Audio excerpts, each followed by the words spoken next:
Today's news. CBS News on the Hour, sponsored by O'Reilly Auto Parts.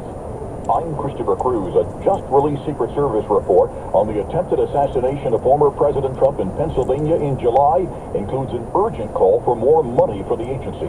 Acting Director Ronald Rowe also said the Secret Service needs to change how it operates. What has become clear to me is we need a shift in paradigm in how we conduct our protective operations.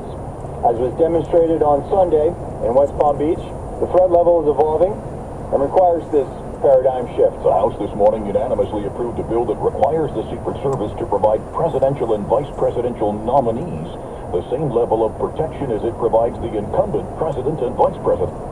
Georgia's Elections Board has approved a rule requiring ballots to be hand-counted after voting ends. CBS's Katrina Kaufman says the rule is supposed to go into effect October 10th. About 5 days before early voting begins. All of these changes are really just bumping up against the election, and all of this confusion could lead to later challenges to a longer time for the vote count in Georgia. Also in Georgia, we were not okay with simply getting thoughts and prayers. We needed action. Students continue to walk out of their classrooms to protest the state's gun storage law. It's part of a push for changes to gun laws in reaction to the shooting at Appalachia High School earlier this month that left 4 people dead.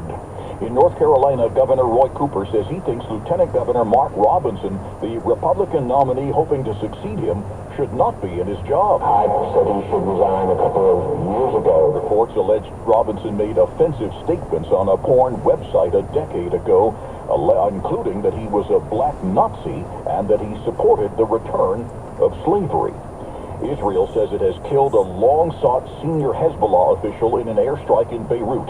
CBS News correspondent Cammie McCormick has that. Ibrahim Akil was believed to have been involved in the U.S. Embassy and Marine barracks bombings in Lebanon in 1983.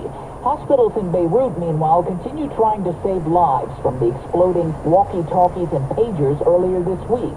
Lebanon's health minister, Faraz Abeid. A lot of these injuries are life-changing injuries, and that is why detonating these devices in civilian areas, among civilians, is clearly a war crime. More than 1,200 surgeries have taken place so far. The Postal Service said today it will not hike stamp prices in January. In July, USPS increased the price of a first-class stamp to 73 cents from 68 cents. On Wall Street, about 2 hours before the close, the Dow is up fractionally. S&P 500 down about 0.25%. This is CBS News. Well, that's today's news. Today's news.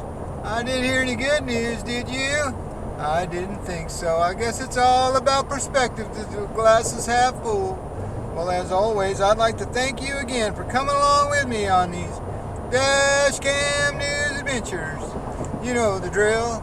Peace, love, and all that hippie jazz. Bye-bye, everybody.